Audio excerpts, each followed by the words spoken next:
But anyway, we've been studying in Proverbs, and last week we read and discussed Proverbs chapter 13, and so I thought chapter 14 might be a good thing to do this week.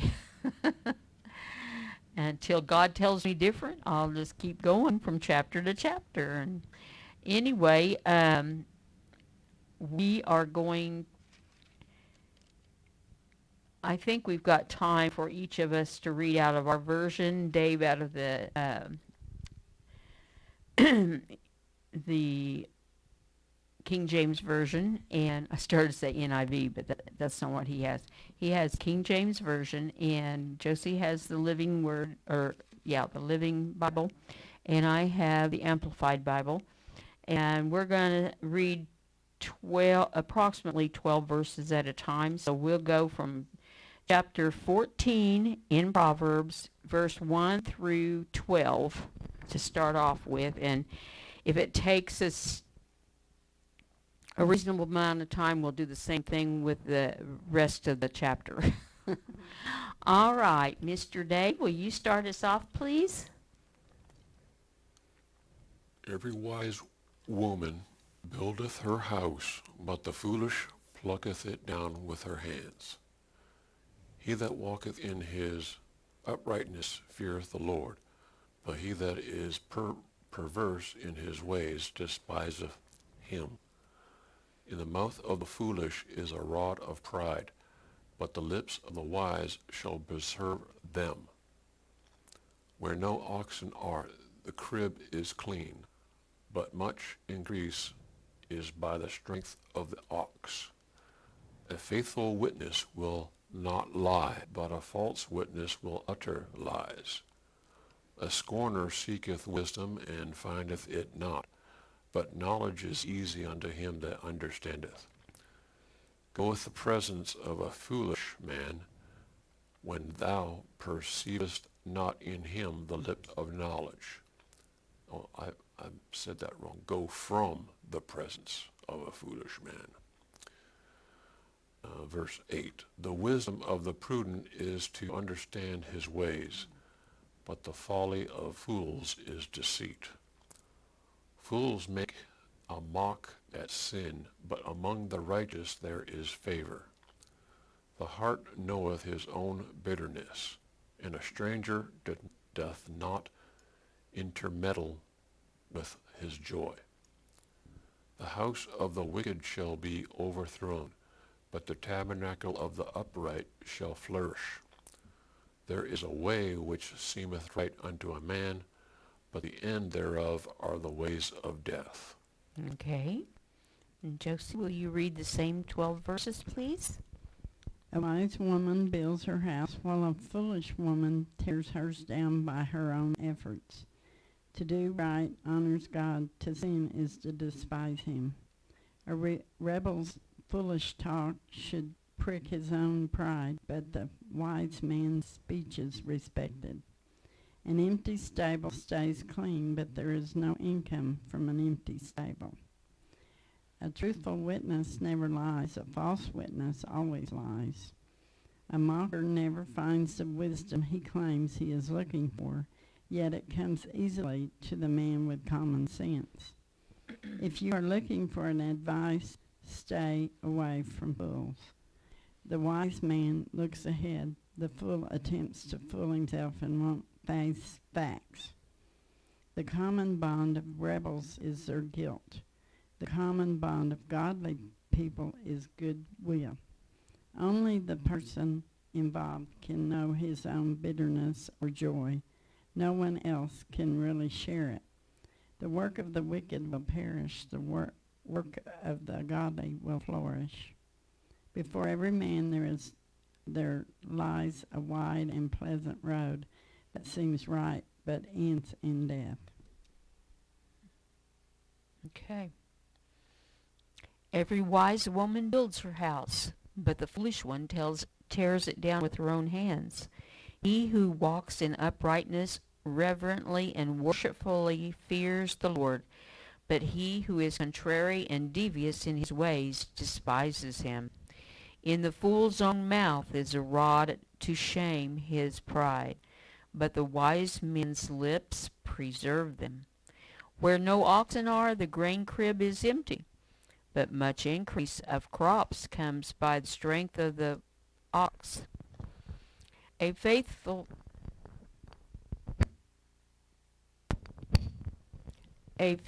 witness will not lie, but a false witness breathes out falsehoods. A scoffer seeks wisdom in vain, for his very attitude blinds and deafens him to it. But knowledge is easy to him who, being teachable, understands. Go from the presence of a foolish and self-confident man, for you will not find knowledge on his lips. The wisdom, godly wisdom, which is comprehensive insight into the ways and purposes of God, of the prudent, is to understand his way. But the folly of self-confident fools is to deceive. Fools make a mock of sin, and sin mocks the fools, who are its victims. A sin offering made by them only mocks them, bringing them disappointment and disfavor. But among the upright there is favor of God. The heart knows its own bitterness, and no stranger shares its joy. The house of the wicked shall be overthrown, but the tent of the upright shall flourish. There is a way that seems right to a man and appears straight before him, but at the end of it is the way of death. Those 12 verses cover a lot of territory. Is there anything in particular that stands out to somebody that they just want to emphasize?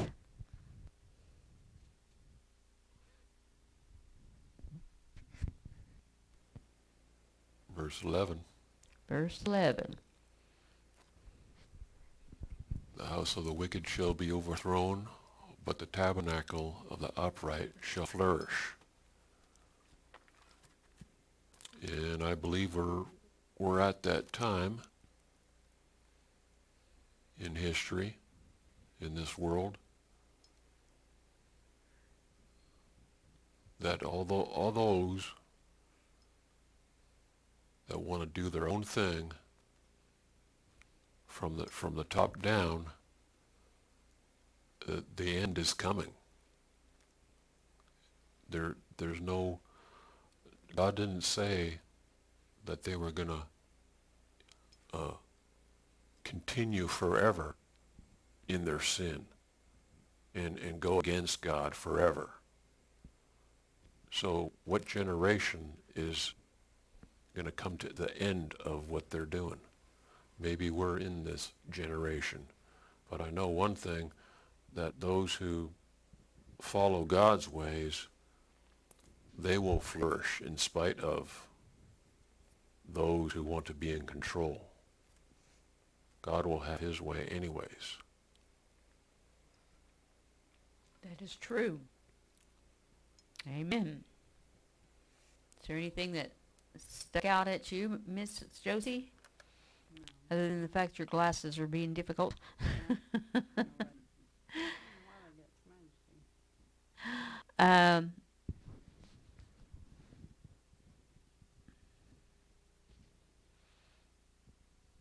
It's the very first verse says, every wise woman builds her house. It's not just the woman, but the man too. Whenever anybody is being wise, they cause whatever they're over to do well or do better, to flourish, to increase, because God increases us as we do things his way, and his way is the best way. And so when a wise woman builds her house, it's not talking about taking bricks and laying brick on brick. It's the house, the family, the household, building up, teaching the children the ways of the Lord so that they know right from wrong, so that they can be a blessing to the whole family and not a curse. And that's just part of it. And then it goes on ahead. Proverbs, like we've already discussed, is a comparison of what happens to those involved that are doing things God's way versus what happens to those who have decided they wanted to do it their own way. I think we got somebody with a boombox going by. But anyway, and it's still going over and over different things to give us the idea of how things happen to those that serve the Lord versus how things happen to those that don't. So let's continue reading.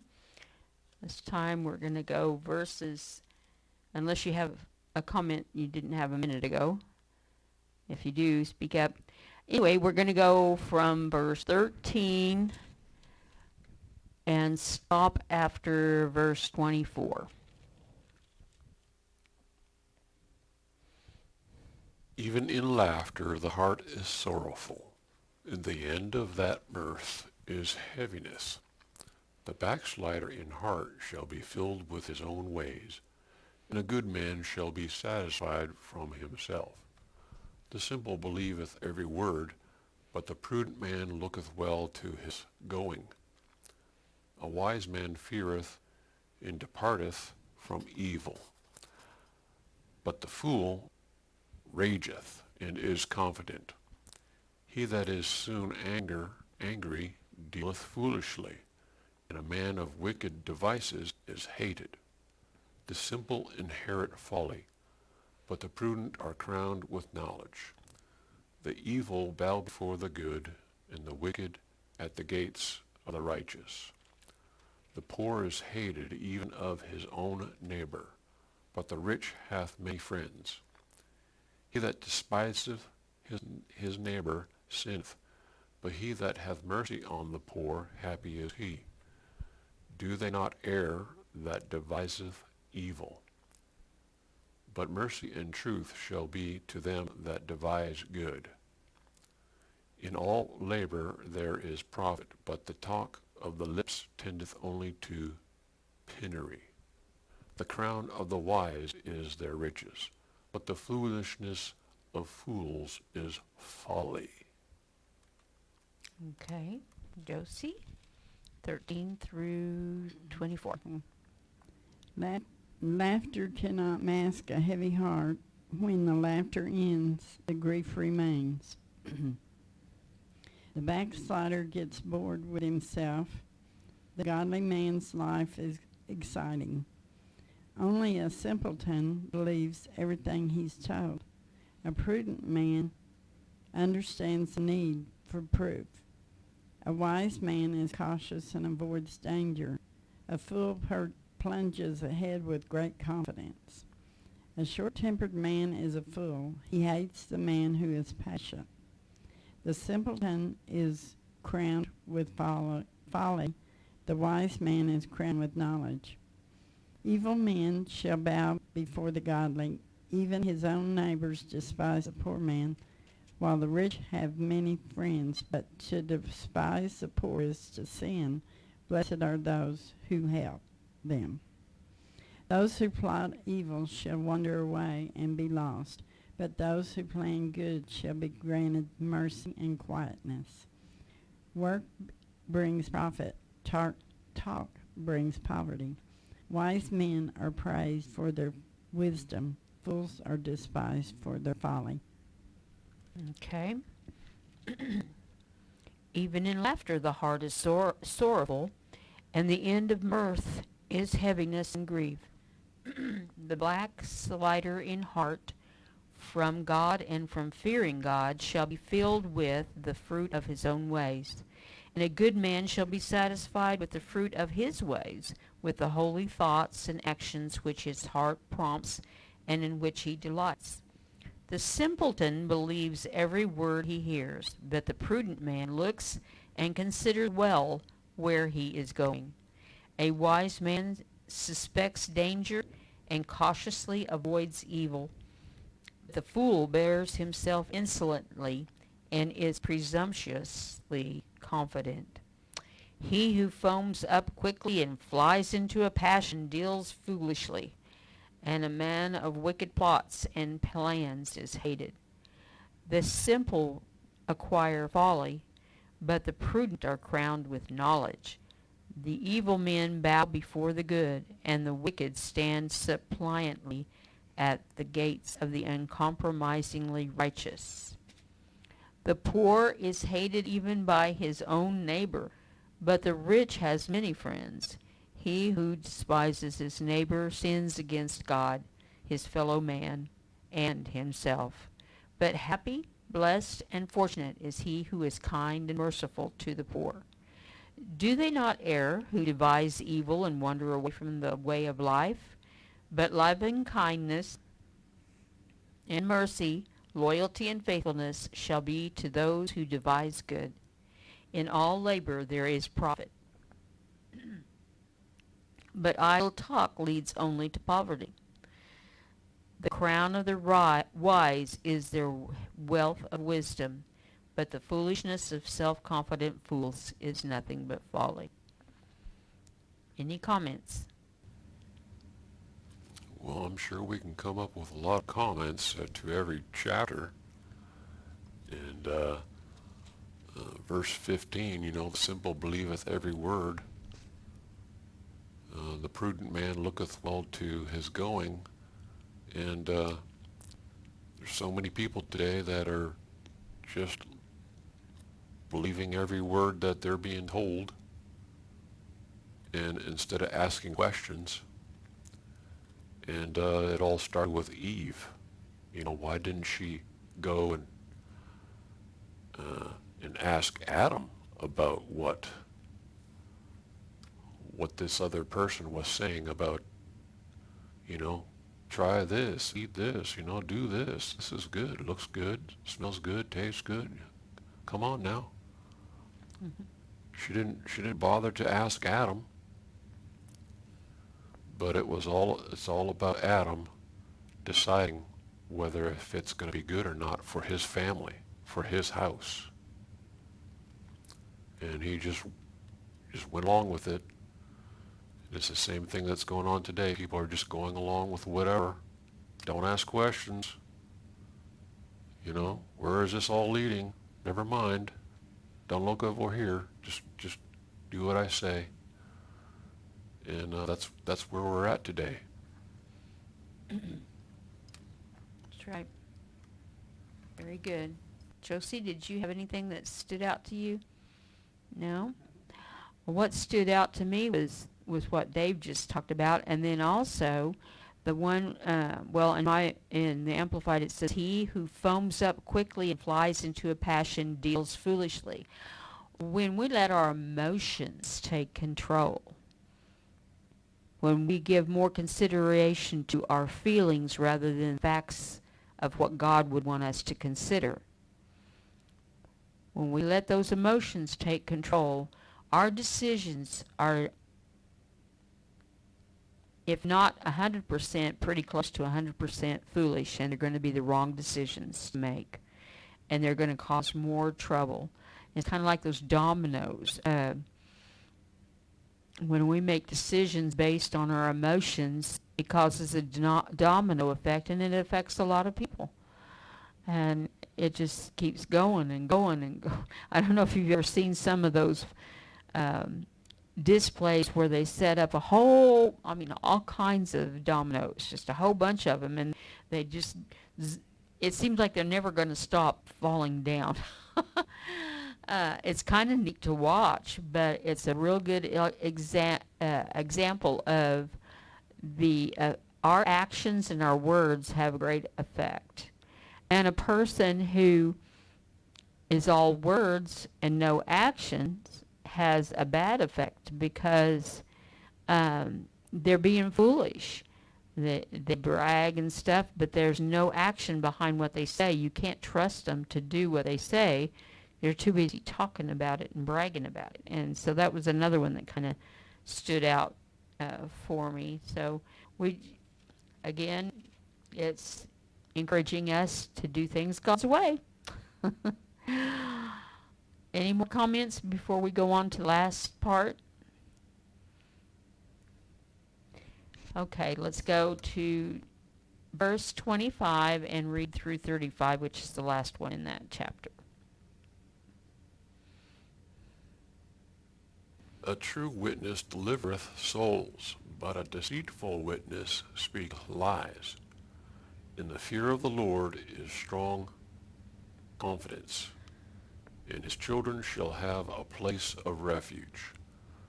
The fear of the Lord is a fountain of life, to depart from the snares of death. In the multitude of people is the king's honor, but in the want of people is the destruction of the prince. He that is slow to wrath is of great understanding, but he that is hasty of spirit exalteth folly. A sound heart is the life of the flesh, but envy the rottenness of the bones. He that oppresseth the poor reproacheth his Maker, but he that honoreth him hath mercy on the poor. The wicked is driven away in his wickedness, but the righteous hath hope in his death. Wisdom resteth in the heart of him that hath understanding, but that which is in the midst of fools is made known. Righteousness exalteth a nation, but sin is a reproach to any people. The king's favor is toward a wise servant, but his wrath is against him that causeth shame. Okay. Josie?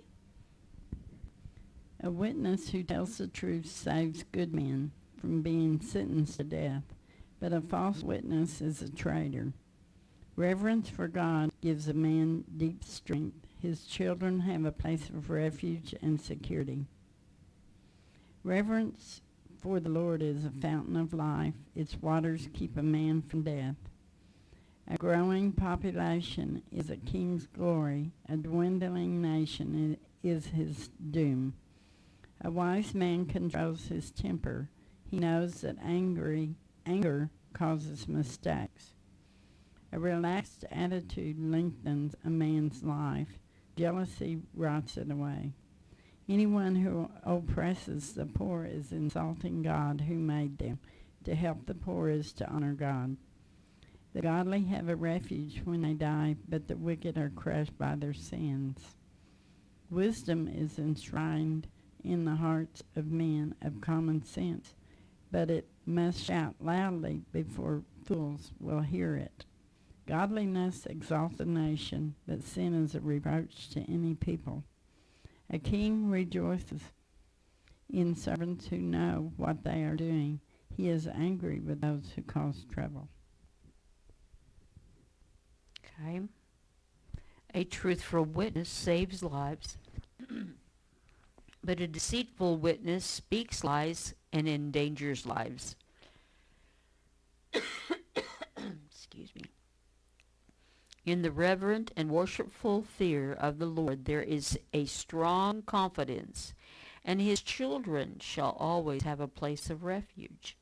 Reverent and worshipful fear of the Lord is a fountain of life, that one may avoid the snares of death. In a multitude of people is the king's glory, but in a lack of people is the prince's ruin. He who is slow to anger has great understanding, but he who is hasty of spirit exposes and exalts his folly. A calm and undisturbed mind and heart are the life and health of the body, but envy, jealousy, and wrath are like rottenness of the bones. He who oppresses the poor reproaches, mocks, and insults his Maker, but he who is kind and merciful to the needy honors him. The wicked is overthrown through his wrongdoing and calamity, but the consistently righteous has hope and confidence even in death. Wisdom rests silently in the mind and heart of him who has understanding, but that which is in the inward part of self-confident fools is made known. Uprightness and right standing with God, moral and spiritual rectitude in every area and relation elevate a nation, but sin is a reproach to any people. The king's favor is toward a wise and discreet servant, but his wrath is against him who does shamefully. What comments have you got for that? You want to go first, Josie?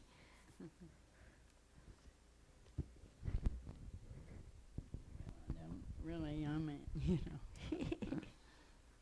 it just is plain. Pretty plain about what it's saying. Okay. You want to expound on any of it, Dave? Well, if you look at verse 28 and in verse 34, in the multitude of people is the king's honor, and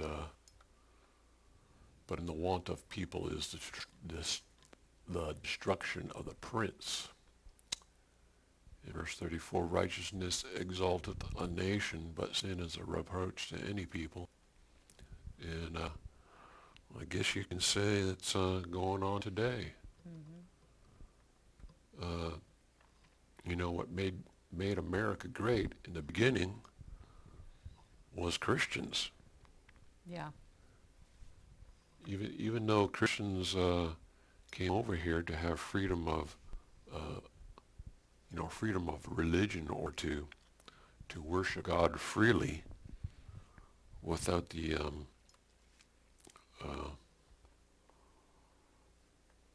the Church of England telling you how to worship and telling what to do. And but anyways, when you have a country that started out in favor of God and His ways, it was a good place to be, because it's God that gives us the freedom, not man. Right. If man is giving us this freedom, then man can take it away. So it's God that gives us the freedom and the liberty. But today, in verse 34, righteousness exalteth a nation. But now, righteousness is being ruled from the top down. And so, if we look closely around, this country is not looking like it used to. And soon we're going to all have to be making a decision. So God requires action to go along with your faith. That's all I can say right now. That's good.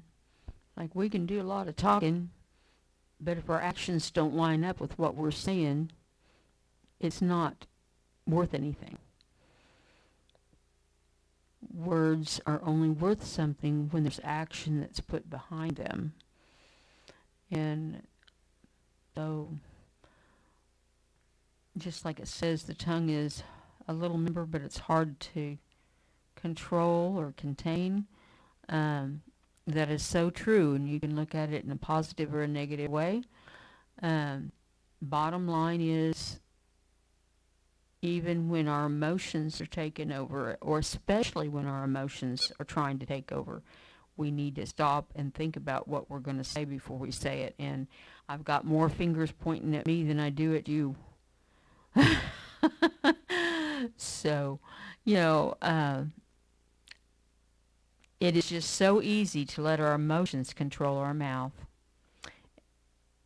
It's harder to control what our mouth says and to think about first.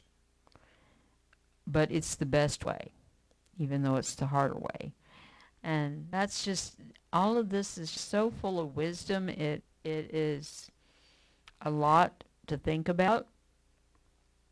It seems like we're doing a lot of repeating, but actually Proverbs is using a lot of different illustrations of each concept, which makes it appear to be repeating their different scenarios that all lead to the same destination, and that is do it God's way, you'll be blessed.